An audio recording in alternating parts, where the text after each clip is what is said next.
નમસ્તે, કેમ છો? મજામાં? તમામ વાલીઓ, વિદ્યાર્થીઓ, સ્વજનો ને પ્રણામ. વિદ્યાર્થીઓ અને વાલીઓ, થોડાક સમય પહેલાં જ ધોરણ 10નું રિઝલ્ટ આવ્યું અને ધોરણ 12નું પણ રિઝલ્ટ આવ્યું. સ્વાભાવિક રીતે આગળના ભવિષ્યમાં શું કરવું એના ઉપરની ચર્ચાઓ ઘરમાં થતી હશે. જે કાંઈ પણ વિદ્યાર્થીઓ ધોરણ 10માં કે 12માં હતા અથવા જેના રિલેટિવમાં ધોરણ 10માં કે 12માં હતા વિદ્યાર્થીઓ, એને ખાસ કરીને આ વિડીયો કામનો થશે. એમાં ધોરણ 12 પછી શું કરવું અને ધોરણ 10 પછી શું કરવું, ઘણી બધી કન્ફ્યુઝન હોય છે. ઘણા બધા લોકો છે પ્રશ્ન પૂછતા હોય, બરાબર. મારા જેવા શિક્ષક મિત્રોને પણ પ્રશ્ન પૂછતા હોય, સ્કૂલ સંચાલકોને પૂછતા હોય, અથવા સગાવાલા જે જોબ કરતા હોય, કોઈ બિઝનેસ કરતા હોય, એને આવા નાના મોટા પ્રશ્નો આવતા હોય. તો એના માટે મેં ખાસ આ વિડીયો બનાવ્યો છે. તમારા રિલેટિવમાં પણ કોઈ આવા હોય જે વિદ્યાર્થીઓ ધોરણ 10માં હતા અથવા તો 10મું પાસ કર્યું છે, જેને આગળ 10માં પછી શું કરવું એના ઉપર જો કન્ફ્યુઝન હોય તો તમે આ વિડીયો શેર કરી શકશો. ધોરણ 12 પછી શું કરવું એ આપણે નેક્સ્ટ વિડીયોમાં ચર્ચા કરશું, કેમ કે વિડીયો લાંબો થઈ જાય. ધોરણ 10 પછી પહેલાં આપણે એ વાત કરીએ કે કેટલા ડિપાર્ટમેન્ટ હોય છે. આમ તો ગુજરાતમાં અને ખાસ કરીને સૌરાષ્ટ્રમાં મોટે ભાગે આપણે 2 થી 3 ડિપાર્ટમેન્ટમાં જ જતા હોય છે સ્ટુડન્ટ. સાયન્સમાં જાય, કાં કોમર્સમાં જાય અથવા તો ડિપ્લોમામાં જાય. પણ છતાં પણ જો આપણે ચર્ચા કરીએ તો મુખ્યત્વે આમ જોવા જઈએ તો 5 વસ્તુ છે ધોરણ 10 પછી આપણે કરી શકીએ. એક, તમે સાયન્સ લઈ શકો, તમે કોમર્સમાં જઈ શકો, તમે આર્ટ્સમાં જઈ શકો, તમે ડિપ્લોમામાં જઈ શકો, અથવા તમે આઈટીઆઈ, બરાબર, જે ટ્રેનિંગ ઇન્સ્ટિટ્યૂટ છે, મતલબ કે કૌશલ્ય, એની અંદર તમે જઈ શકો. આમ છઠ્ઠું એક પણ છે કે કોઈને ભણવું ના હોય તો એ ઉઠી પણ જઈ શકે, એ પણ એક રસ્તો છે, ડ્રોપ આઉટ થઈ શકે. પણ ભણવાના વિચાર કરીએ તો 5 રસ્તાઓ છે. એમાં મોટે ભાગે આઈટીઆઈ, બરાબર, જેને ટ્રેનિંગ ઇન્સ્ટિટ્યૂટ કહેવાય. ઘણા બધા તાલુકાની અંદર ટ્રેનિંગ ઇન્સ્ટિટ્યૂટ હોય. આપણે ધોરાજી છે, બરાબર, રાજકોટ છે, ઘણા બધા જગ્યાએ આઈટીઆઈ ઇન્સ્ટિટ્યૂટ હોય છે કે જેની અંદર ટૂંકમાં તમને માહિતી આપું કે આઈટીઆઈ એટલે શું. તો એક ટ્રેનિંગ ઇન્સ્ટિટ્યૂટ છે. ટી એટલે ટ્રેનિંગ. તો ટ્રેનિંગ ઇન્સ્ટિટ્યૂટ છે એની અંદર શું હોય તો કે જેટલા પણ તમે કારીગર વર્ક જોવો છો આજુબાજુમાં, બરાબર, કારીગર એટલે કે દાખલા તરીકે આપણી પાસે 4 વ્હીલ હોય તો એની અંદર જે એન્જિનનો મિકેનિક છે, બરાબર, જે એન્જિન રિપેર કરવાનું કામ કરે છે, ડીઝલ એન્જિન હોય, પેટ્રોલ એન્જિન હોય. બીજું, એની અંદર જે વાયરિંગ હોય, બરાબર, જે આપણા હેડલાઇટના વાયરિંગ હોય અથવા તો આપણે ઘરમાં જે ઇલેક્ટ્રિસિટીઝ હોય એના જે વાયરિંગ હોય, અથવા તમે જોયું હોય તો ઘણીવાર મોટર રિપેરિંગનું કામ હોય. તો આ બધા ઇલેક્ટ્રિકને લગતા કામ થયા, એન્જિનનું કામ થયું, મિકેનિકનું લગતું કામ થયું. આવી રીતે જે કારીગરી વર્ક છે એ જેને કરવું હોય, અથવા તો ધોરણ 10માં પછી થોડું ઘણું ભણીને ભણવામાં થોડાક કુશળ ઓછા હોય, બરાબર, મહેનત કરવાની તૈયારી ઓછી હોય, એટલે કે ભણવાની મહેનત કરવાની, ફિઝિકલ મહેનત કરવાની તૈયારી હોય, અને વાંચવામાં કે લખવામાં શોખ ઓછો હોય, ફિઝિકલ મહેનત કરી અને કારીગર જેને બનવું હોય એ આઈટીઆઈની અંદર જઈ શકે છે. બહુ જૂજ વિદ્યાર્થીઓ આઈટીઆઈમાં જતા છે, એમાં આપણે આંકડાઓની પણ ચર્ચા કરશું. તો આઈટીઆઈની વાત થઈ. એના પછી ડિપ્લોમાની વાત થઈ. વચમાં આપણે વાત કરીએ કે આઈટીઆઈની અંદર ટોટલ વર્ષ કેટલા હોય છે. તો 10મા ધોરણ પછી જઈ શકાય, બરાબર. 1 વર્ષ, 2 વર્ષ, 3 વર્ષ, આ રીતના એના અલગ અલગ ડિપાર્ટમેન્ટના અલગ અલગ ડિવિઝનના કોર્सेस હોય છે કે તમે ત્યાં જઈને રૂબરૂમાં ચર્ચા પણ કરી શકો અથવા ગૂગલ પણ કરી શકશો. તો એના પછી આપણે વાત કરીએ તો છે કોમર્સ અને આર્ટ્સ. તો આને સામાન્ય પ્રવાહ કહેવામાં આવે છે. સામાન્ય પ્રવાહ કોમર્સ અને આર્ટ્સ બેયનું ટાઇટલ એક જ હોય છે.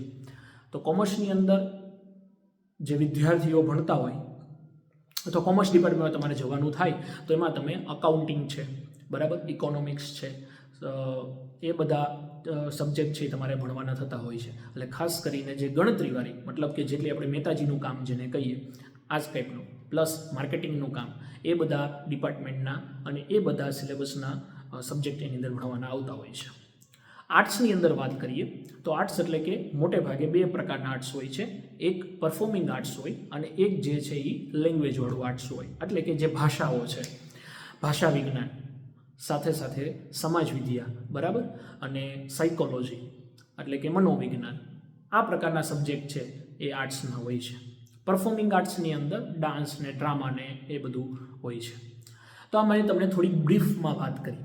તમે ભવિષ્યની અંદર અથવા તમારે આમાં કોઈ કન્ફ્યુઝન હોય તો તમે ગૂગલ પણ કરી શકો. અત્યારે ગૂગલમાં બધું અવેલેબલ છે અને ઈચ્છા થાય તો તમે આવી કોઈ કોલેજ રૂબરૂમાં જઈને પણ એની માહિતી મેળવી શકો. હવે આપણે આવીએ સાયન્સ ઉપર. તો તમે જાણો છો ખાસ કરીને બે ફેમસ ડિવિઝન એટલે કે એન્જિનિયરિંગ અને મેડિકલ, એની અંદર જેને આગળ વધવું હોય એ સાયન્સ કરી શકે. હવે આ બધી માહિતી તો તમને ખ્યાલ હશે, છતાં પણ મેં બ્રીફમાં 5 મિનિટમાં શરૂઆતમાં આપી દીધી. ચર્ચા આપણે એ કરીએ કે બધી માહિતી તો ખબર છે, પણ નિર્ણય કેમ લેવો? નિર્ણય નથી લેવાતો. તો નિર્ણય લેવા માટે એક આપણે કોમ્પિટિશનનો શબ્દ જે છે એનો ઉપયોગ કરીને કરી શકીએ. એટલે કે દાખલા તરીકે તમે ભવિષ્યમાં જોબ કરવા માગો છો, બિઝનેસ કરવા માગો છો, કે કોઈ કોમ્પિટિટિવ એક્ઝામની તૈયારી કરવા માગો છો, ગવર્મેન્ટ જોબ માટે કે PSU જોબ માટે. તો સ્વાભાવિક રીતે દાખલા તરીકે આપણે કોઈ નાનું એવી જોબની પણ વિચાર કરો કે દાખલા તરીકે કોઈ કોન્સ્ટેબલની જોબ છે, એની એક્ઝામની પ્રિપેરેશન તમારે કરવી છે. તો હોય શું? તો કે 1000 જગ્યા હોય, એના માટે 1 લાખ ફોર્મ ભરાણા હોય. હવે 1 લાખ વિદ્યાર્થીઓ એક્ઝામ આપશે, એમાંથી 1000નું સિલેક્શન થશે, એટલે થઈ કોમ્પિટિશન. કોમ્પિટિશનમાં જે આગળ નીકળશે એ આગળ એનું સિલેક્શન થશે. તો કદાચ જો કન્ફ્યુઝન હોય કે ધોરણ 10 પછી શું કરવું, તો એક આ કોમ્પિટિશનનું વસ્તુ છે એને ધ્યાનમાં લઈને આપણે કદાચ નિર્ણય લઈ શકીએ. બરાબર? તો એની થોડીક ચર્ચા કરીએ કે ધોરણ 10ની અંદર કેટલા સ્ટુડન્ટ્સ હતા, કેમ કે એ તમારી સાથે કોમ્પિટિશનમાં આવવાના છે. તો ધોરણ 10ની અંદર મેં જે તમને વાત કરી છે એ પ્રમાણે કે અંદાજે 9,07,000 જેટલા વિદ્યાર્થીઓ છે ધોરણ 10માં હતા. પછી બધાએ એક્ઝામનો આપી, કોઈ ડ્રોપ આઉટ થયા હોય, આંતે થોડું ઘણું ચેન્જ થયું હોય. એમાં જે અપિયર થયા હતા એની અંદર વાત કરીએ તો રેગ્યુલર સ્ટુડન્ટ્સ એમાંથી કેટલા હતા? તો અંદાજે 7,70,000 જેટલા રજિસ્ટ્રેશન રેગ્યુલર સ્ટુડન્ટ્સના હતા. હવે એમાંથી જેમણે રિઝલ્ટ આવ્યું એમાં પાસ કેટલા થયા?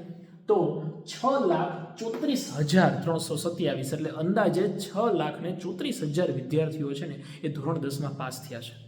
બાકીના જે ફેલ થયા છે રી એક્ઝામ આપશે, અને રી એક્ઝામ આપી અથવા પૂરક પરીક્ષાઓ આપી અને એ પાછા પાસ થઈ જશે. હવે આમાંથી જે મેં 4 ડિવિઝનની વાત કરી કે 5 ડિવિઝનની વાત કરી, એમાં કેટલા સ્ટુડન્ટ્સ જાય છે એ આપણે ચર્ચા કરીએ. કેમ કે જુઓ, ઓછા સ્ટુડન્ટ્સ હશે તો કમ્પેરિઝન ઓછી હશે, કોમ્પિટિશન ઓછી હશે, તો સ્વાભાવિક રીતે ઓછું દોડવું પડશે અને તમે મંજિલ સુધી પહોંચી શકીએ. આ વિચારી શકાય. હા, બની શકે કે અમુક ડિવિઝન એવા છે કે સ્ટુડન્ટ ઓછા હોય પણ સામે અઘરું પણ હોય, એની પણ ચર્ચા કરીએ. તો વિચાર કરો તો કોમર્સ અને આર્ટ્સ આમ સામાન્ય પ્રવાહ બે સાથે લખતા હોઈએ છીએ, એટલા માટે બેનું મેં સ્ટુડન્ટના ટોટલ લખેલું છે. 12થમાં આ અત્યારનો ડેટા છે, 1-2 વર્ષમાં ઉપર નીચે ડેટા ચેન્જ પણ થતો હોય. તો અંદાજે 4,35,000 વિદ્યાર્થીઓ છે ને એ કોમર્સ આર્ટ્સમાં હતા. એમાંથી 4,03,000 વિદ્યાર્થીઓ પાસ થઈ ગયા છે. સાયન્સની અંદર એની સામે તમે જુઓ તો 1,11,000 વિદ્યાર્થીઓનું રજિસ્ટ્રેશન હતું, જેમાંથી 93,000 વિદ્યાર્થીઓ છે એ પાસ થયા છે. હવે વિદ્યાર્થીઓની વાત કરવાની એ થાય કે તમને એમ થાય કે આ કોમર્સમાં વિદ્યાર્થીઓ સાયન્સ સ્ટુડન્ટ કેમ છે ને સાયન્સમાં સ્ટુડન્ટ કેમ ઓછા છે. તો 2-3 પોઈન્ટ ઉપર આની ચર્ચા કરીએ. કોમર્સ એવું છે, કોમર્સ અને આર્ટ્સ સ્વાભાવિક રીતે તમે સ્કૂલમાં પણ જતા હશો તો ખ્યાલ હશે, કોમર્સ અને આર્ટ્સની જે ફીઝ સ્ટ્રક્ચર છે પ્રાઇવેટ સ્કૂલમાં એ ઓછું હોય. ઓછામાં ઓછા તમે જોડો તો ફ્રી ઓફથી ચાલુ કરીને 25-30 હજાર રૂપિયા સુધીની ફીઝ છે એ કોમર્સ આર્ટ્સની અંદર હોય છે. જ્યારે સાયન્સમાં ઓછામાં ઓછા 1 વર્ષની ફી 1 લાખ રૂપિયા હોય છે. તમને એમ થાય સાયન્સ કેમ મોંઘું છે? તો સાયન્સ મોંઘું છે, સાયન્સ થોડું ખર્ચાળ પણ છે. આગળ તમારે 10મા પછી 12મા પછી પણ જે ભણવાનું થાય એ પણ ખર્ચાળ છે. પણ એનું કારણ શું છે, કેમ ખર્ચાળ છે? તો એના ઘણા બધા કારણો છે. એમાંથી એક કારણ જોવા જઈએ તો સાયન્સ અઘરું છે. સાયન્સનું રિઝલ્ટ કોમર્સના સરખામણીમાં જોવા જઈએ તો નીચું આવે છે. પણ છતાં લોકો સાયન્સ જે પસંદ કરે છે એને બેનિફિટ શું થાય છે? તો મેં કીધું હમણાં જ આપણે ચર્ચા કરી, દાખલા કે જે સાયન્સનો સ્ટુડન્ટ બન્યો એને ભવિષ્યમાં જોબ કરવાનો થાય અથવા તો કોઈ ગવર્મેન્ટ એના જ પોતાના ડિપાર્ટમેન્ટની ગવર્મેન્ટ જોબની પ્રિપેરેશન કરવાની થાય, કે કોર્પોરેશનની અંદર કે કોઈ કમર્શિયલ જોબ કરવાની થાય, તો એની કોમ્પિટિશન એના જ 1 લાખ વિદ્યાર્થીમાં હશે ને. જ્યારે જે કોમર્સનો વિદ્યાર્થી છે એને કે આર્ટ્સનો વિદ્યાર્થી છે એને કોમ્પિટિશન કેટલા લોકો સાથે કરવાની થશે? 4 લાખ વિદ્યાર્થીઓ સાથે. અને ખાલી આ 4 લાખ નથી, આ 4 લાખની સાથે સાથે જે હમણાં મેં વાત કરી ને કે અહીંયા 70,000 વિદ્યાર્થીઓ હતા, 6,34,000 પાસ થયા, એટલે મોટો ભાગ ગણો તો 1-1.5 લાખ જેવા ફેલ થયા. એ પણ રિપીટ એક્ઝામ આપશે, પાછા પાસ થશે, અને કોમર્સ અને આર્ટ્સમાં જ આવતા હોય છે. તો કોમર્સ અને આર્ટ્સની અંદર વિદ્યાર્થીઓની સંખ્યા વધારે છે, જેને કારણે ત્યાં કોમ્પિટિશન વધારે છે, જ્યારે સાયન્સમાં કોમ્પિટિશન ઓછું છે. હું સાયન્સની તરફદારી નથી કરતો, હું સાયન્સ ટીચર છું એટલે એવું નથી કહેવા માગતો કે તમે સાયન્સ જ રાખવું જોઈએ, પણ ઘણી બધી વખત આપણા JEE અને નીટની એક્ઝામના તમે ડેટા ન્યૂઝપેપરમાં વાંચતા હોય કે હમણાં નીટનું રિઝલ્ટનું તમે વાંચ્યું હશે, અથવા જે એક્ઝામ થઈને તમે વાંચ્યું હશે કે 23 લાખ વિદ્યાર્થીઓ કે 22 લાખ વિદ્યાર્થીઓનું ભવિષ્ય જે છે એ નીટ એક્ઝામમાં રોકાયેલું છે. તો આપણે એમ થાય ઓહો કેવડી કોમ્પિટિશન છે, પણ એ 22-23 લાખ વિદ્યાર્થી ઓલ ઇન્ડિયાના છે, ગુજરાતના નથી. આ અત્યારે જે આપણે ડેટાની વાત થઈ, ગુજરાતની વાત થઈ, તો ગુજરાતમાં ખાલી 1 લાખ વિદ્યાર્થીઓ છે સાયન્સના હોય, એમાં પણ A ગ્રુપ અને B ગ્રુપ થાય. હવે એની થોડીક ચર્ચા આપણે કરી લઈએ કે A ગ્રુપ એટલે શું. તો કે A ગ્રુપ એટલે કે ફિઝિક્સ, કેમેસ્ટ્રી અને મેથ્સ તમારે મુખ્ય 3 વિષય. આ સિવાય તમારે કોમ્પ્યુટર, ઇંગ્લિશ ભણવાના થતા હોય, કોમ્પ્યુટર રાખે, કોઈ બીજો સબ્જેક્ટ પણ તમે રાખી શકો સપ્લિમેન્ટરીમાં, પણ ટોટલ 5 સબ્જેક્ટ છે એ સાયન્સમાં ભણવાના હોય, બરાબર. અને B ગ્રુપ એટલે કે ફિઝિક્સ, કેમેસ્ટ્રી, બાયોલોજી, અને સાથે તમે કોમ્પ્યુટર રાખો કે સંસ્કૃત રાખો, અને એક ઇંગ્લિશ ફરજિયાત લેંગ્વેજ હોય, તો ટોટલ 5 સબ્જેક્ટ ભણવાના હોય. તો A ગ્રુપના સ્ટુડન્ટ અને B ગ્રુપના સ્ટુડન્ટ ભેગા થઈને 1 લાખ સ્ટુડન્ટ છે. મતલબ A ગ્રુપના કોઈ 40-50 હજાર સ્ટુડન્ટ હશે, બરાબર, સામે B ગ્રુપના છે એ 40-50 હજાર સ્ટુડન્ટ્સ હશે. તો એ કોમ્પિટિશન તમારી પાછી ઓછી થઈ ગઈ, તમે જોઈ શકો છો. તો ક્રોનોલોજી વાઇઝ તમે જુઓ તો સાયન્સમાં કોમ્પિટિશન ઓછી છે. સાયન્સ થોડુંક મોંઘું છે, ભણવામાં અઘરું પણ છે, મહેનત માગી લે એવું છે, સરળ નથી, બરાબર. જે વિદ્યાર્થીને મહેનત કરવાની તૈયારી હોય, પોતે સેલ્ફ મોટિવેટ હોવો જોઈએ, સેલ્ફ ટેલેન્ટેડ પણ હોવો જોઈએ, પણ ખાલી આ 2 વસ્તુથી નહીં થાય. મોટિવેશનની સાથે સાથે ટેલેન્ટ પણ હોવું જોઈએ, સાથે સાથે કામ કરવાની અને ડે ટુ ડે પ્રિપરેશન કરવાની તૈયારી હોય, એ સાયન્સમાં વિદ્યાર્થી છે એ આગળ જઈને સફળતા મેળવતો હોય છે. એટલે મેં તમને વિદ્યાર્થીઓએ ચર્ચા કરીને આપી કે કેવી રીતે આ કોમ્પિટિશન તમે અહીંયા તમે જોઈ શકો સાયન્સમાં ઓછું છે.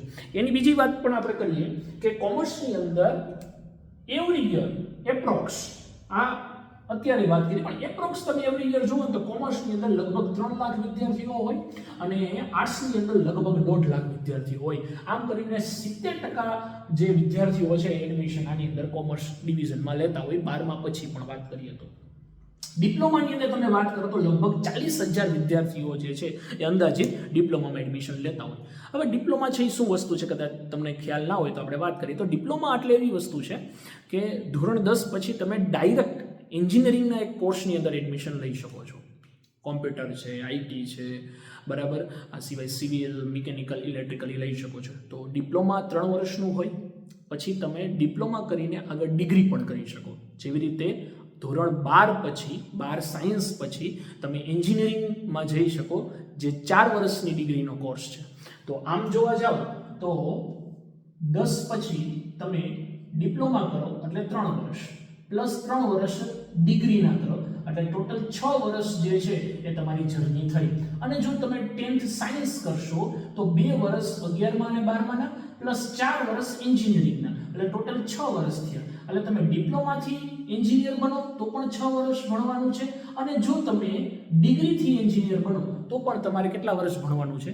6 વર્ષ ભણવાનું થાય, બરાબર ને. માત્ર ખાલી ડિપ્લોમા એન્જિનિયરિંગ કરીને જોબ તમને મળી જાય, પરંતુ એનો જે પે સ્કેલ હોય એ થોડોક ઓછો હોય.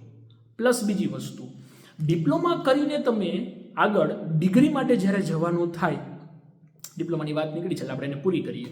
તો ડિપ્લોમા પછી જ્યારે ડિગ્રીમાં જવાનું થાય ત્યારે તમારો જે 60નો ક્લાસ હોય એમાંથી 10% સીટ એટલે કે 6 સ્ટુડન્ટ જે છે એને D2D એડમિશન મળતું હોય. દરેક કોલેજની અંદર આ રીતનો રૂલ હોય. પછી યુનિવર્સિટી વાઇઝ થોડો ઘણો રૂલમાં ચેન્જ હોય.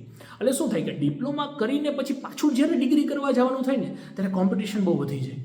કેમ કે બધા ડિપ્લોમાવાળા હશે ને ડિગ્રી કરવા જવાનું હશે, પ્લસ એમાંથી જે ડિગ્રી કરવા તમારે સારી કોલેજમાં કે સારી યુનિવર્સિટીમાં જવું હોય તો અહીંયા સીટ બહુ જ અવેલેબલ હોય. મેં કીધું એક ક્લાસમાં 6 જ વિદ્યાર્થીઓ હોય કે જેને D2D એડમિશન મળે, ડિપ્લોમા ટુ ડિગ્રી, એટલે થોડુંક ત્યાં કોમ્પિટિશન વધી જાય છે. તો 12 સાયન્સ કરી અને તમે એન્જિનિયરિંગ સાઈડ જાઓ અથવા તો ડિગ્રી સાઈડ જાઓ તો થોડુંક ફાયદામંદ છે. એનું કારણ મેં તમને સમજાવી દીધું, કેમ કે કોમ્પિટિશનને કારણે. બીજું, 12 સાયન્સ જ્યારે તમે કરો છો તો તમારું ફિઝિક્સ, કેમેસ્ટ્રી અને બીજા જે બેઝિક સબ્જેક્ટ છે એનું ફંડામેન્ટલ નોલેજ તમારું ઇન્ક્રીઝ થાય છે, જેને કારણે તમને એન્જિનિયરિંગમાં ફાયદો કરાવે છે. કેમ કે ડિપ્લોમાની અંદર સ્ટાર્ટિંગનું 1 વર્ષ તમે જોવા જાઓ તો ફિઝિક્સ અને કેમેસ્ટ્રી અને મેથ્સના સબ્જેક્ટો ભણાવવામાં આવતા હોય છે, તો ઓલું તમારે ફાયદો થઈ જાય. પ્લસ ઘરની નજીક રહીને થઈ શકે છે. મારો પ્રયાસ ડિપ્લોમાનો વિરોધ કરવા બાજુનો નથી, પાછું અગેન તમને સમજાવી દઉં. જેને ઈચ્છા હોય એ કરી શકે છે. પ્લસ જેને ઈચ્છા હોય કે ભાઈ મારે 3 વર્ષ એન્જિનિયરિંગ કરી અને પછી મારે કોઈ ફેક્ટરીમાં કે પોતાના કોઈ કામમાં જોડાઈ જવું છે, એ લોકો કરી શકે છે, એમાં કોઈ ચિંતાની વાત નથી. પરંતુ મેં જે એમ કીધું, D2D જો તમારું ડિગ્રી કરવાનો પ્લાનિંગ હોય તો 12th પ્લસ ડિગ્રી કરવું વધારે હિતાવહ છે. તમને એમ થાય કે એનો મિનિંગ તો હરકો જ છે, વર્ષ પણ સરખા જ છે, સેમ કોલેજમાં એડમિશન મળી જાય. હા, મળી જાય. એક તકલીફની વાત એ છે, જે ખાસ વાલીઓ જે સાંભળે છે એ વાલીઓ માટે આ તકલીફની વાત, વિદ્યાર્થીઓ તો સમજશે, પણ ખાસ વાલીઓને સમજવાનું એટલા માટે થશે કેમ કે ડિપ્લોમાનું નામ છે ને ડિપ્લોમા કોલેજ છે. હવે જેને કારણે શું થાય, વિદ્યાર્થી છે ને આમ કોલેજના માહોલમાં આવી જાય. મૂવીમાં જોતા હોય ને કે કોલેજમાં તો કે થોડુંક ફ્રી હોય એમ, બરાબર ને, અને આમે 10મું ધોરણ બોર્ડ હોય, 12મું ધોરણ બોર્ડ હોય તો ફેમિલી પણ થોડુંક પ્રેશર મીન્સ કે થોડીક ચિંતા કરતું હોય અથવા થોડોક સિરિયસનો માહોલ હોય. જ્યારે ડિપ્લોમા તો કે ડિપ્લોમા કોલેજ અને કેમ્પસ પણ એ રીતના હોય કે જેને કારણે સ્ટુડન્ટ ડાયવર્ટ થવાના ચાન્સીસ વધારે હોય છે. મેં અગેન કીધું એમ ડિપ્લોમાના વિરોધમાં નથી, પણ જે હું પોઝિટિવ નેગેટિવ વાત છે એ બધી કરવા તમને માગીશ. મેં કીધું એમ પોઝિટિવ વાત એ છે કે તમારે સાયન્સ નથી કરવાનું, ડાયરેક્ટ તમારે ઈચ્છા થાય કે મારે કોમ્પ્યુટર કરવું છે, મારે મિકેનિકલ કરવું છે, મારે ઇલેક્ટ્રિકલ કરવું છે, તો ડાયરેક્ટ તમે એમાં એડમિશન લઈ શકો છો અને પછી એ જ બ્રાન્ચની અંદર તમે ડિગ્રી કરી શકો છો. તો ટોટલ 6 વર્ષ તમે મિકેનિકલનું ભણો છો, ટોટલ 6 વર્ષ તમે જે છે એ કોમ્પ્યુટરનું ભણો છો. જ્યારે તમે 12th કરીને પછી જ્યારે ડિગ્રી કરો છો તો તમે 4 વર્ષ એ પર્ટિક્યુલર બ્રાન્ચનું ભણો છો. તો ટેકનિકલ બ્રાન્ચથી તમે વિચાર કરવા જાઓ તો 6 વર્ષનું તમારી પાસે નોલેજ D2Dમાં હોય છે, જ્યારે 12th પ્લસ એન્જિનિયરિંગમાં તમારી પાસે 4 વર્ષનું હોય છે. પણ મેં કીધું એમ, જો એ પોઝિટિવ વાત થઈ. નેગેટિવ વાત કઈ થઈ, જે મને 100% નેગેટિવ વાત લાગે છે એ છે કોલેજનો માહોલ. જેને કારણે, કેમ કે આ એજ એવી હોય છે કે જેને કારણે અને જે મૂવી ને આ બધા વેબ સિરીઝને જે બધું મન ડાયવર્ટ થવાના જે કાંઈ પણ ટૂલ્સ છે, સ્ટુડન્ટ ડાયવર્ટ થઈ જતા હોય છે. તો એક નેગેટિવ પોઈન્ટ છે જે 12th સાયન્સમાં નથી થતું, કેમ કે એ એજ થોડીક બેરઅપ થઈ જાય. કેમ કે 15-16 વર્ષની ઉંમર હોય ત્યારે જનરલી તમે 16-17 વર્ષે 11-12થમાં આવતા હોય તો શું થાય કે 1-2 વર્ષ ઘરના માહોલમાં અથવા તો આ 11-12થના એક સર્ક્યુલર માહોલમાં ગોઠવાઈ જાય તો થોડુંક મેચ્યોરિટી આવી જાય. પછી કોલેજમાં જાય તો પ્રોબ્લેમ નથી આવતો હોતો, જ્યારે ડિપ્લોમા સ્ટુડન્ટ્સના પ્રોબ્લેમ આવતો હોય છે એવું મેં જોયેલું છે. કેમ કે આજુબાજુના જે વિદ્યાર્થીઓ હોય, મારા પણ સ્ટુડન્ટ હોય અથવા મારા ફ્રેન્ડ સર્કલમાં પણ જે વાતચીત થતી હોય અથવા મેં ઓબ્ઝર્વેશન કર્યું હોય એને આધારે હું તમને વાત કરવા માગું છું. એટલે જો તમારે ખરેખર આગળ એન્જિનિયરિંગની કોઈ બ્રાન્ચમાં એડમિશન લેવું હોય ને આ પોઈન્ટથી તમે વિચારતા હોય તો પગલું ભરવું સારું છે. 2 વસ્તુ તમે કમ્પેરિઝન કરીને જોઈ લેજો કે તમારે શું જોઈએ છે. બરાબર, મેં કીધું એમ. ઓકે, આગળ ચર્ચા કરીએ તો વાત કરીએ ITIની અંદર લગભગ 20,000 વિદ્યાર્થીઓ છે એ હોતા હોય છે. અને પછી ઘણાને એમ થાય કે નહીં સાયન્સ મારે નથી કરવું. કેમ સાયન્સ નથી કરવું? તો કે ભાઈ સાયન્સની અંદર આટલા 4 નેગેટિવ પોઈન્ટ ગણાય. એક ભાઈ તો કે ભણવાનું બહુ અઘરું, હા તો ચાલો અઘરું છે. બીજું તો કે ફીસ પણ મોંઘી, ઓકે મોંઘી છે, નો પ્રોબ્લેમ. ત્રીજું એમ કે ભાઈ મારે તો કોમ્પિટિટિવ એક્ઝામની પ્રિપરેશન કરવી છે, મારે જે છે UPSC કરવી છે, GPSC કરવી છે, તો એમાં સાયન્સના કોઈ સબ્જેક્ટનું કંઈ કામ નથી. ઓકે, નો પ્રોબ્લેમ. પણ એક વખત તમે ગૂગલ કરીને જોઈ લેજો, અહીંયા રેશિયો મેં તો લખેલો જ છે. How many students are qualified in UPSC exam background from science, commerce and arts. તો તમે જોશો આ મેં ડેટા યુટ્યુબ આપણે ગૂગલમાંથી લખેલો છે કે UPSCની અંદર એન્જિનિયરિંગ બેકગ્રાઉન્ડવાળા સ્ટુડન્ટ્સ 53% થી 65% હોય છે કે જેનું બેકગ્રાઉન્ડ UPSCની અંદર એવા સ્ટુડન્ટ હોય જે પાસ થયા હોય, જે ક્વોલિફાઈ થયા હોય, 53% થી લગભગ લઈને 65% સ્ટુડન્ટ એવા હોય કે જે એન્જિનિયરિંગ બેકગ્રાઉન્ડના હોય. કે જેને યુપીએસસી ક્લિયર કરેલી હોય. આ ડેટા કહે છે. બીજો ડેટા તમને આપો સાયન્સ ગ્રેજ્યુએટ, સાયન્સ મતલબ બીએસસી કર્યું હોય, એગ્રી કર્યું હોય, એવી કોઈ સાયન્સ ગ્રેજ્યુએટ હોય તો એ છે એ લગભગ 6 થી 11% હોય છે. મેડિકલ બીડીએસ એમબીબીએસ પણ યુપીએસસી આપતા હોય છે, એ 5 થી 6% સ્ટુડન્ટ એ હોય છે. અને કોમર્સ અને આર્ટ્સ બેકગ્રાઉન્ડવાળા 29 થી 30% હોય છે. એટલે આમ જોવા જાવ તો ઉપલી જે ત્રણેય વાત થઈ બરાબર. તમે એન્જિનિયરિંગની વિચાર કરો કે બીએસસી સાયન્સનો વિચાર કરો કે તમે મેડિકલનો જોવો, એનું બેઝ તો 11-12 સાયન્સ જ છે. મતલબ કે લગભગ આ ત્રણેય ડિવિઝનને આપણે ભેગા કરીએ તો 70% લોકો, 70% લોકો જે છે જે યુપીએસસીમાં પાસ. આ જ વસ્તુ જીપીએસસીમાં છે, જીપીએસસીમાં પણ આ જ વસ્તુ છે. લગભગ એમાં ગૂગલ પ્રમાણે 68% આજુબાજુ પર્સન્ટેજ રેશિયો આવે છે. તો લગભગ 70% થી 68% લોકો, એટલે મોરલ ઓફ ધ સ્ટોરી તમે જોવા જો તો 65% એવા હોય છે કે જે સાયન્સ બેકગ્રાઉન્ડ વાળા હોય અને એ યુપીએસસી જીપીએસસી જેવી કોમ્પિટિટિવ એક્ઝામમાં પાસ થાય છે. તમને એમ થાય કે તમે હરીફરીને પાછા સાયન્સ બાજુ જ લઈ આવો છો. હું જે હકીકત છે તમને અહીંયા જણાવું છું બરાબર. અહીંયા જે હકીકત છે તમને જણાવું છું બરાબર. તો તમને એમ થાય કે કેમ કોમર્સવાળા પાસ નહીં થતા હોય? તો તમને એમ થતું હોય છે કે હોશિયાર વિદ્યાર્થીઓ કોમર્સમાં નથી જતા ને, એટલે કોમર્સવાળા છે આમાં પાસ નથી થતા. જે સારા પર્સન્ટેજવાળા હોય છે એ સાયન્સમાં જાય અને એ જ સારા પર્સન્ટેજવાળા છે એ પાસ થઈ અને પછી આગળ આ રીતની યુપીએસસી એક્ઝામ ક્લિયર કરતા હોય છે. એક પોઈન્ટ તમારો સાચો પણ છે. બીજો પોઈન્ટ જે છે એ તમને કહું, જેનું કારણ છે કે સાયન્સ સ્ટુડન્ટ શું કામે વધારે પાસ થાય છે કોમ્પિટિટિવ એક્ઝામમાં, એનું કારણ છે આપણી સિસ્ટમ. મિત્રો, એક દુઃખની વાત એ છે કે સાયન્સની અંદર તમને 4 એક્ઝામની પ્રિપરેશન કરવાનો મોકો મળે છે. તમને એમ થાય એક્ઝામને મોકો થોડો કહેવાય. જો મિત્રો, એક્ઝામ તમારા માટે કદાચ દુઃખદાયી હશે, પણ એક્ઝામ એક પ્રકારની ટ્રેનિંગ છે. એક્ઝામની પ્રિપરેશન કરીએ છીએ ને, સબ્જેક્ટ આવડે, યાદ રહીએ ન રહીએ એ અલગ મેટર છે, પણ આપણા બ્રેઇનનું ડેવલપમેન્ટ છે જે એક્ઝામમાં થાય છે. બીજી વસ્તુ, એક્ઝામની અંદર બ્રેઇનનું ડેવલપમેન્ટ થાય, પ્લસ તમે તૈયારી કરો, રાત દિવસ વાંચો, પ્રિપરેશન કરો, ટાઈમ ટેબલ બનાવો અને આગળ વધો, ત્યારે તમારો કોન્ફિડન્સ ડેવલપ થાય છે જે આ એક્ઝામ કરાવે છે. Single paper of the marks it is not decide your career. એ વાત પણ સાચી છે, પણ એક્ઝામ ક્લિયર કરી હોય, તમે મહેનત રંગ લાવી હોય, ત્યારે જે તમારો કોન્ફિડન્સ વધે ને, એને કારણે તમે આગળ જતા જોબમાં કે બિઝનેસમાં સફળતા મેળવો, એ પણ એટલી જ સાચી વાત છે. તો સાયન્સની અંદર મેં તમને વાત કરી એમ 4 પ્રકારની એક્ઝામ આવે છે. એક તો બોર્ડની એક્ઝામ આવે છે, એ સાથે બીજી ગુજકેટની એક્ઝામ આવે. ત્રીજી એક્ઝામ જે છે, જો તમે એ ગ્રુપ પસંદ કરો તો JEE અને બી ગ્રુપ પસંદ કરો તો નીટની નેશનલ લેવલની એક્ઝામ આવે. અને ચોથી એક્ઝામ છે એ પ્રેક્ટિકલ એક્ઝામ આવે. તો 4 પ્રકારની એક્ઝામની તમને તૈયારી કરવામાં આવે, જેને કારણે આપણે ઘડાઈએ છીએ.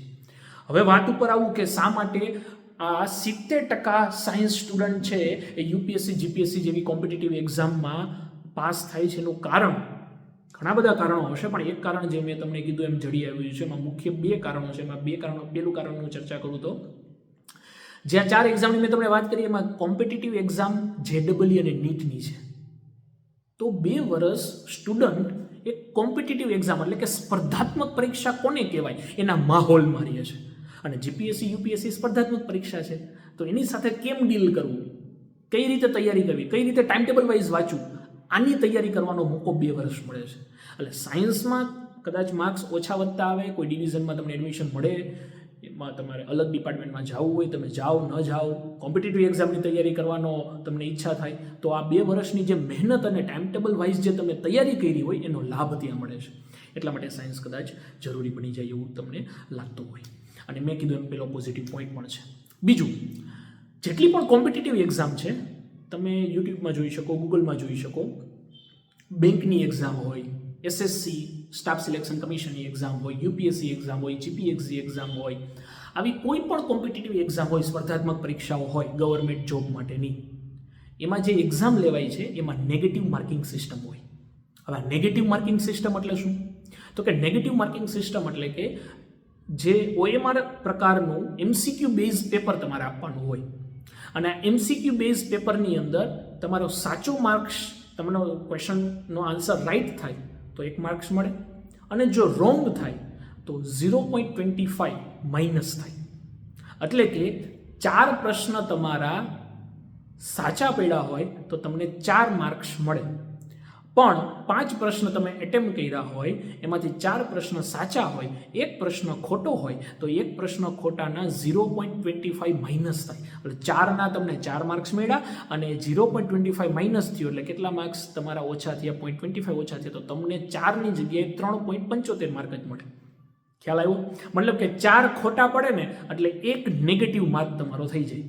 તો તમે 4 પ્રશ્ન ખોટા કરી નાખો એટલે એક તમારો માઇનસ માર્ક થઈ જાય.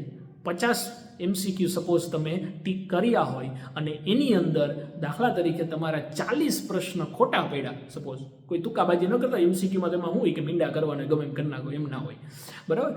40 પ્રશ્ન તમારા ખોટા પડે તો -40 થાય, સોરી 40 માર્ક, 40 પ્રશ્નોના 0.25 એટલે કે -10 થાય, અને 10 પ્રશ્ન સાચા પડ્યા હોય એના +10 થાય, 10 + 10 - 0 0, કાંઈ ના મળે. એટલે આવું ઘણાને થતું હોય છે, બરાબર. UPSC GPSCની અંદર તમે જુઓ તો 10 લાખ ફોર્મ ભરાય, 5 લાખ ફોર્મ ભરાય, આવો બધા ન્યૂઝમાં આવતા હોય, પણ જા આવા જ હોય, તૈયારી બૈયારી કંઈ કરી હોય નહીં, બરાબર. કોઈ દિવસ નેગેટિવ માર્કિંગ સિસ્ટમ વિશેની ખબર પણ ના હોય, સીધા એક્ઝામ આપી આવે, બરાબર. અને પછી એમાં ગમે તેમ કરે એટલે પાસ ના થાય, કેમ કે એ મેથડ જ નથી ખબર. તો સાયન્સ સ્ટુડન્ટ પાસ થવાનો એક કદાચ પોઈન્ટ આ પણ હશે કે એ લોકો નેગેટિવ માર્કિંગ સિસ્ટમથી અવેર હોય છે. 2 વર્ષ સુધી આ જ કરે છે. બોર્ડની એક્ઝામ છે, 12 સાયન્સની બોર્ડની એક્ઝામ છે, એમાં 50 MCQ પૂછાય છે. તો MCQ કઈ રીતે તૈયાર કરવા, MCQમાં કઈ રીતે પ્રિપેરેશન કરવી એને ખ્યાલ છે. બીજું, ગુજકેટની અંદર 120 MCQ વાળું પેપર હોય, 40 ફિઝિક્સ, 40 કેમિસ્ટ્રી અને 40 મેથ્સ અથવા બાયોલોજી. તો એમાં નેગેટિવ સાથે કેમ કામ કરવું એને આવડે છે, બરાબર. JEE અને NEET એ કોમ્પિટિટિવ એક્ઝામ છે, ઓલ ઇન્ડિયા લેવલની. તો ઓલ ઇન્ડિયા લેવલની કોમ્પિટિટિવ એક્ઝામ હોય તો એમાં કઈ રીતે તૈયારી કરવી જોઈએ. નેગેટિવ માર્કિંગ સિસ્ટમ સાચું આવડે તો જ રિસ્ક લેવાનું છે, નથી આવડતું તો એ ક્વેશ્ચન છોડી દેવાનો છે, બધું નથી લખી નાખવાનું. જ્યારે આપણે 10મા સુધી સિસ્ટમ હોય, કોરું પેપર નહીં મૂકવાનું.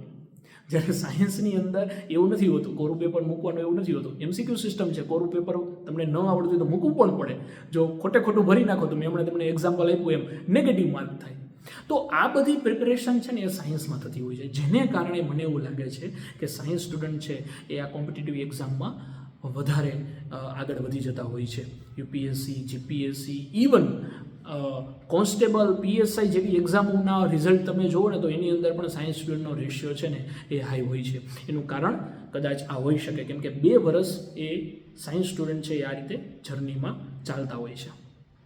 તો તમને એમ થાય કે તમે તો ઘણી સાયન્સ બાજુ જ પાછા વખાણ કરીને પહોંચાડી દો છો.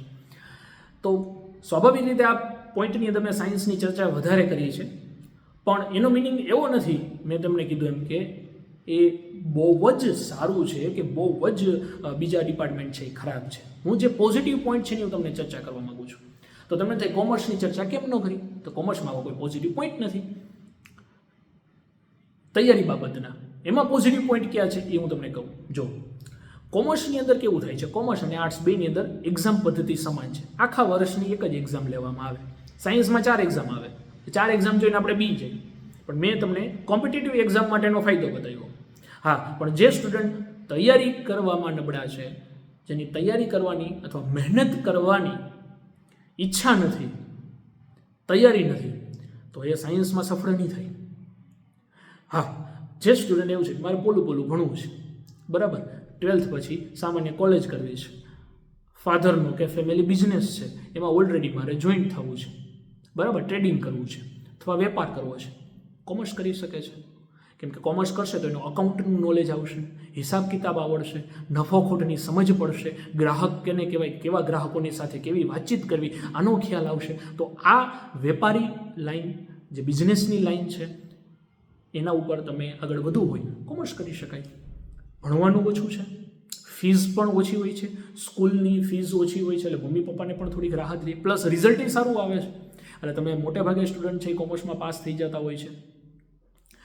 કોમ્પિટિટિવ એક્ઝામ માટેની નેગેટિવ પોઈન્ટ એમાં એ છે કે એમાં આખા વર્ષની એક જ એક્ઝામ આવે અને એમાં જે એક્ઝામ લેવાય છે ટોટલ થિયોરિટિકલ એક્ઝામ હોય છે. MCQ OMR સિસ્ટમ, જે રાઉન્ડ કરવાવાળી સિસ્ટમ હોય, એની પ્રિપેરેશન છે એ 11th-12th કોમર્સમાં ક્યાંય થતી નથી. હા, આ ગુજરાતની વાત કરું છું, એમાં ખાસ કરીને સૌરાષ્ટ્રમાં. બાકી અમુક રાજ્યો એવા પણ છે કે જેની અંદર આપણે ખાસ કરીને અમદાવાદ અને એવા મેટ્રો સિટીમાં તો હજી આ ચાલે પણ છે કે 12th પછી જે લોની એક્ઝામ આપવાની હોય, મતલબ કે લોયર બનવા માટેનું નેશનલ લોયર ઇન્સ્ટિટ્યૂટમાં તમારે એડમિશન લેવું હોય નેશનલ લો કોલેજની અંદર, તો એની ક્લેટની જે એક્ઝામ આવે એની પ્રિપરેશન થતી હોય છે. પણ એ મોટે ભાગે ઇંગ્લિશ મીડિયમમાં હોય અને સારા ઇલાકામાં અને મોટા મેટ્રો સિટીની અંદર આની તૈયારીના ક્લાસીસ ચાલતા હોય છે, જે આપણે નાના લેવલે તમને અહીંયા જોવા નહીં મળતા હોય. તો આ અલગથી પ્રિપેર કરવું પડે છે. આ કોઈ બોર્ડ એક્ઝામનો કે રેગ્યુલર એક્ઝામનો પાર્ટ નથી, જેને કારણે આવી બધી સારી કોલેજોની અંદર કોમર્સના સ્ટુડન્ટ ઓછા જઈ શકતા હોય છે. તો આ એક એનો પોઝિટિવ પોઈન્ટ છે, એક નેગેટિવ પોઈન્ટ છે. કોમર્સમાં અગેન મેં તમને કીધું એમ સારું છે. કઈ કઈ વસ્તુ સારી છે તો મેં કીધું એમ કે જેને વેપાર કરવો છે, જેને બિઝનેસ કરવો છે, મમ્મી પપ્પા ફાધર અથવા તો ફેમિલી બેકગ્રાઉન્ડ સારું છે કે ખબર છે કે આપણે આ બિઝનેસમાં કે આપણે આ લાઇનની અંદર આગળ વધવાનું છે, એવું એનું ફિક્સ થઈ ગયું છે, બરાબર. તો એ જઈને અને એ અકાઉન્ટિંગ શીખી શકશે, માર્કેટિંગ શીખી શકશે, એ ઇકોનોમિક્સ શીખી શકશે, બરાબર. આ બધી વસ્તુ પોઝિટિવ પોઈન્ટ છે ને શીખી શકશે. નેગેટિવ પોઈન્ટ મેં તમને કહી દીધા છે. આર્ટ્સની અંદર ચર્ચા કરીએ તો જે લોકોને ભાષાની અંદર આગળ વધવું હોય, કોઈ પણ ભાષા, ઇંગ્લિશ હોય, ગુજરાતી હોય, સંસ્કૃત હોય, એની અંદર આગળ વધવું હોય, અથવા તો મનોવિજ્ઞાન છે, સાયકોલોજી છે, બરાબર, એની અંદર આગળ વધવું હોય તો એની અંદર એ કામ કરી શકે છે. એમાં મોટે ભાગે આર્ટ્સની અંદર તમે જોવા જાઓ તો આગળ જોબ કે બિઝનેસ પર્સપેક્ટિવ તમે વિચાર કરો તો બિઝનેસમાં તો મેં તમને કીધું એમ એક HR મેનેજમેન્ટ કરીને એક પોસ્ટ હોય છે, જે કદાચ આર્ટ્સમાંથી લોકો છે એમાં જઈ શકે, અથવા ટીચિંગની અંદર છે એ આવી શકે, આ ભાષા શિક્ષકો બની શકે. તો આવી થોડીક આર્ટ્સની અંદર લિમિટેડ કામ હોય છે. બીજું, કોમ્પિટિટિવ એક્ઝામની પ્રિપરેશન તો દરેક સ્ટુડન્ટ કરી શકે, સાયન્સ હોય, કોમર્સ હોય, આર્ટ્સ હોય, ગમે તે કરી શકે. એટલે એમાં તો આ બધા સ્ટુડન્ટ છે એ આવવાના જ છે. તો ત્રણેય વિશે આપણે થોડીક ચર્ચાઓ કરી. Science, commerce, arts, diploma. મારા માહિતી પ્રમાણે મેં જે ઓબ્ઝર્વેશન કરેલું છે એના પ્રમાણે મેં તમને સલાહ આપવાની ટ્રાય કરી છે. હવે તમે શું કરી શકો? તો તમે જે છે ને, ખાસ હું દરેક વિદ્યાર્થીઓને આ જ સલાહ આપતો હોઉં છું, તમે તમારા પરિવાર સાથે થોડુંક ડિસ્કસ કરો. હવે ઘણી વખત ઘણાને એમ થતું કે મારા મમ્મી પપ્પા જેટલું ભણેલા નથી. કંઈ વાંધો નહીં, એની પાસે અનુભવ છે, 20-25 વર્ષથી એ માર્કેટને જોવે છે, તો એનો અનુભવ હશે. થોડી ઘણી ચર્ચા કરો, જે કાંઈ પણ તમને 1-2 પોઈન્ટ પોઝિટિવ સારા લાગી જાય, ચર્ચા કરશો તો તમને કંઈક એમાંથી ફાયદો થશે. બીજું, સગાવાલા તમારા જે હોય, રિલેટિવ્સ હોય, એની સાથે વાતચીત કરો કે તમે શું ભણ્યા છો, તમે અત્યારે ક્યાં જોબ કરો છો, તમે કયો બિઝનેસ કરો છો, એમાં કયા પ્રકારના માણસો કામ કરે છે, શું ભણવું પડે, કેવી સ્ટ્રગલ હોય. તો આ બધા ચર્ચાઓને અંતે તમને થોડોક ફાયદો થશે. માત્ર ગૂગલ ઉપર કે માત્ર યુટ્યુબના સહારે તમે આગળ ના વધો. કોલેજમાં જઈ, ડિપ્લોમા હોય તો ડિપ્લોમા કોલેજમાં જઈ, આર્ટ્સ કોલેજમાં જઈ, સ્કૂલોમાં જઈ અને વિદ્યાર્થીઓને મળો, વાલીઓને મળો, ચર્ચા કરો. એનાથી તમારું ડિસિઝન પાવર છે ને એ કદાચ આગળ હેલ્પ તમને થશે. બીજું, માત્ર સબ્જેક્ટ જોઈને નક્કી ના કરતા કે કયા ડિપાર્ટમેન્ટમાં જવું. ધોરણ 12 પછી નહીં, કોલેજ પછી તમારે કયા ફિલ્ડની અંદર કામ કરવું છે એ મુજબ તમે ડિસિઝન લેવાની તૈયારી કરજો. તો મારા અનુભવ પ્રમાણે મેં તમને ગાઈડન્સ આપેલું છે. વિડીયો થોડોક લાંબો ન થઈ જાય એટલા માટે 12થનું આમાં આપણે એક એડ નથી કરેલું. 12થનો અલગથી વિડીયો આવશે, એની અંદર આપણે ચર્ચા કરશું કે 12th પછી શું કરી શકાય, બરાબર. તો આખા વિડીયાને હું એક સમરીમાં જો ઉતારવાની કોશિશ કરું તો મેં કીધું એમ 10મા ધોરણ પછી 5 ડિપાર્ટમેન્ટ છે. ITI છે, કોમર્સ, સાયન્સ છે, આર્ટ્સ છે અને ડિપ્લોમા છે. એની અંદર જે લોકોને ઓછું ભણવું છે, કારીગરી લાઇનમાં જવું છે, ITIમાં જઈ શકે, બરાબર. મોટે ભાગે ગવર્મેન્ટ સ્કૂલ જ એમાં હોય છે, અથવા એને કોલેજ કહેવાય એ હોય છે, ટ્રેનિંગ ઇન્સ્ટિટ્યૂટ હોય છે.